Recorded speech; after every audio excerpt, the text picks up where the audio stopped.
Hi guys, good day. This is Dozie, and I want to welcome you to A to Z Psychology with Obianchi Dozie.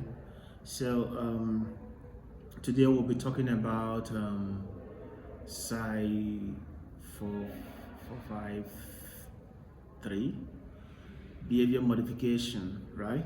So yeah, um, behavior modification is the topic and is the cause, and we will be dissecting elaborately all the topics and techniques in behavior modification you will be needing for your courses. Yes, no matter the school where you're at.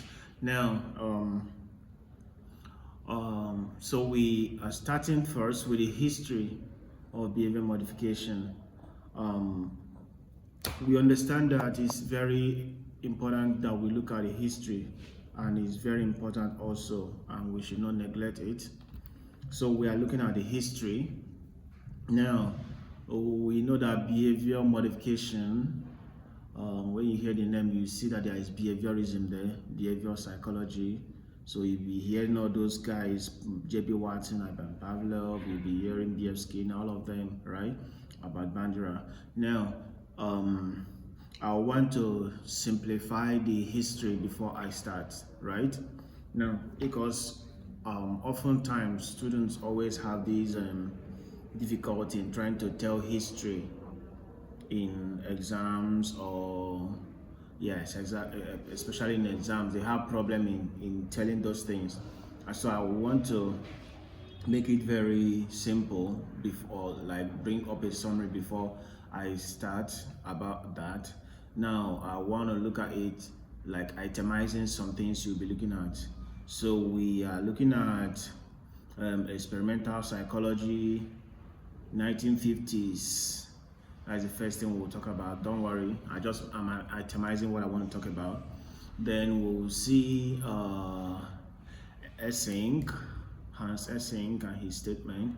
Then we look at Ivan Pavlov, 1904, 1909. Yeah, it has a work in 1904. Has a work in 1909. Yeah. Then that is Ivan Pavlov and classical conditioning. Then J.B. Watson and Rosalind Rayner, 1920. That is Little Albert. Yes, I'm itemizing. Then the next you see is B.F. Skinner and B.F. Skinner operant conditioning, and the work of but first we see E.L. Thorndike, Edward Leonard Thorndike, 1906, and also 1911. Yeah, with law of effect, and B.F. Skinner operant conditioning in 1953. Yes, and we from there move to social learning. Marikova Jones, 1924. In bracket, you have Little Peter. Please, these are very important, very important. I don't want to say it here, but I will maybe do a separate voice note here, but let me focus on the history. Now, that is counter conditioning by Little Marikova Jones. That is 1924, in bracket, Little Peter.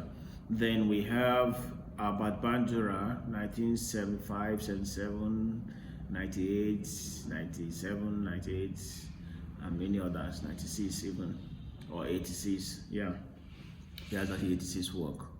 There we talk about social learning, we talk about self-efficacy. Yeah. Then other people you'll be seeing also contemporarily, not even contemporarily, the other contributors. We have Jacobson, 1938, with his what is it called, muscle relaxation therapy, or no, muscle relaxation training, or muscle relaxation therapy. Yes. Then we have Joseph Whoop. This Joseph is spelled Joseph, right? And then Whoop is Wolpe. W-O, that O is O umlaut. That, you know, these Greek letters, O with two dots on top, we call it O umlaut. Yes, so Joseph Whoop, 1958, with his systematic desensitization theory. Is that theory? Yes, or therapy. Okay, so from there we take it up, and I know this is the size of the history you will be wanting to know. Yes, it's very important. Any student, once you hear history, just know that we are trying to understand how do we come here. And most times, if you want to know how we come here, you'll be looking at who contributed what and in which year and what did the person contribute. Then you are talking history. Yes, that is all you see in history. Please, I'm not talking about history department. I don't know what they, yeah, I know history of that one is different, right? But if you look well, again, you will not understand that they are giving you time and year and what happened and when it happened. So here we are looking at contributions. Now, quickly, I want to take the history of behavior modification, even though I've done it already with what I just itemized. So for a good student, if you're writing, you will want to start with the first thing I mentioned, experimental psychology, 1950s, right? So you tell us, okay, the history of behavior modification started in 1950s, or the activities in the history of behavior modification started from experimental psychology. Yes, in the 1950s, where they had a lot of research and experiment on human beings with rats and animals, right? Yes. Then we continue, right? So from their critics about the work of psychoanalysis, Sigmund Freud, people like Hans Essing said that his work is as good as nothing, right? Now, around 1904 and 1909, I rather want you to use 1909, the Russian physiologist Ivan Pavlov, who was interested in something else, was through serendipity, right, discovered this classical conditioning theory that emphasized on learning by contiguity, that is paired association or response-dent learning process. Now, the theory was so empirical, the theory was observable, replicable, and that fascinated people like J.B. Watson, yes, who was then in, is that Yale University? Am I still sure? Oh, it's not Harvard. So, but J.B. Watson, John Bonnet Watson, in 1924, conducted replicated the classical conditioning experiment with little Albert in conjunction with his research assistant Rosalind Renner, right? In 1924, please, yes, sorry, 1920, conducted the experiment where we know what happened. Please, I want to take my time to mention this, what happened in that experiment, because you will expect it, which I will discuss. You expect it in the exam, although. So little Albert experiment, we all know it from the history. So J.B. Watson came with little Albert, a boy about 6 or 7 years, and then the small boy loved to play with teddy bears, Santa Claus head, all those things that have furs and hairs, right? Even rats, he loved to touch them, rabbits, and then the experiment started that the J.B. Watson will come at the back of the child unknowingly. The child will not know, and then he will hit with an iron a very loud bell, and the child will startle and start crying. The same thing repeated, the child will startle and start crying. The same thing will repeat, and the child will startle and start crying. And before you knew it, the child, once you bring those hairy objects and everything, the child will start crying because he has developed phobia. This is the first experiment that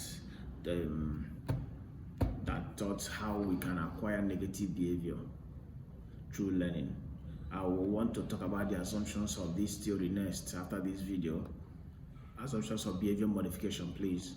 Yes, so that is the way little Albert experiment went. Yes, so that was the first one. Then in 1953, B.F. Skinner started his work, that is operant conditioning, which do not talk about learning by paired association but learning by reward and punishment, right? If we remember that classical conditioning have a lot of principles, so also operant conditioning have principles. I will discuss that later. Now, you watch the work of operant conditioning. B.F. Skinner was influenced heavily by E.L. Thorndike's law of effect. The law of effect says that the consequence of a behavior helps learning. Let me put it another way. The consequences of a behavior determines its repeatability. If you will repeat it, in a local parlance, we always say, if the road is fine, there is tendency you want to walk around that road again, right? Yes. So but if it's not fine, you will not go there again, right? So that is B.F. Skinner and a law of effect, that is E.L. Thorndike, 1911, influencing the formation of operant condition. That was how reward and punishment came about. If somebody is reinforced or rewarded by doing something, the person will want to do it again, right? If the person is not reinforced, he will not, or if he's punished, like negative effect, he will not do it again. You will notice that in classical conditioning, everything happened the same time. Okay, I'm digressing from this history. So that is E.L. Thorndike and operant conditioning. Yeah. Then sorry, let me point out that E.L. Thorndike law of effect was a work he did with rats in a cage that through trial and error succeeded to pass, but with time you notice that the rat was not doing trial and error again, because those rewarded trials that showed him the way to escape, he now knew it and started taking that route, right? Yeah, that's about the history. Now we continue with the history, looking at the Mary Cover Jones in 1924 was the first woman that did counter conditioning with little Peter. This is another big experiment you should not forget if you're a student of this course, right? Yeah, I've talked about little Albert. Now little Peter was conducted by Mary Cover Jones. So this part in little Albert experiment, the child had phobia and acquired a new behavior, phobia, right? But in little Peter, he has already he already has phobia for rabbits. He doesn't go near, right? So this particular time is not to condition him to have phobia, but to counter condition his phobia, right? His type of anxiety disorder we call specific phobia or specific anxiety disorder. Okay, so Mary Cover Jones was the one, and this was the work that influenced social learning. So in Mary Cover Jones' experiment, the child would be given his treat, his favorite treat like snack, and he will be taking it, and his children like his mates will be very far playing with a rabbit in a cage.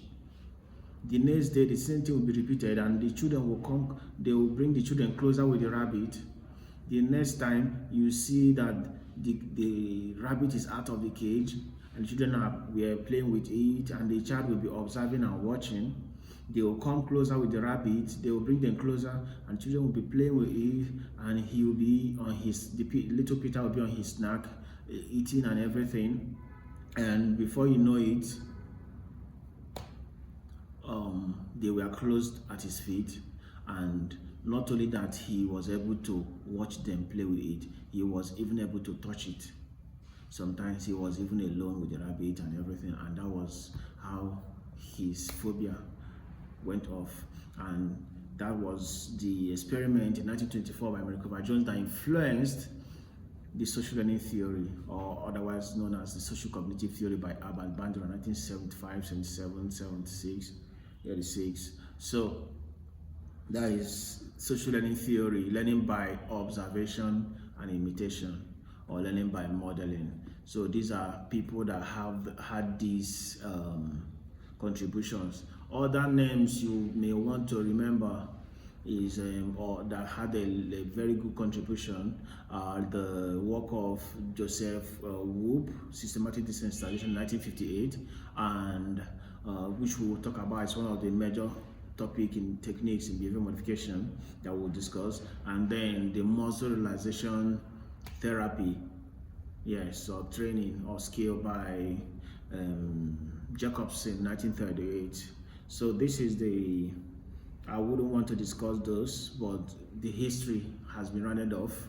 I will discuss them when there is need for, or when in other videos, because they are part of the techniques we are going to be discussing. So as of 1970, behavior modification has had a lot of journals, both behavior research journals, Journal of Behavior Modification, Journal of Behavior Cognitive Theory, and all of those things. There is a lot of them. So this is the size of the history of behavior modification. See you in the next video, and please remember to like and share, and please subscribe if you have not. Thank you.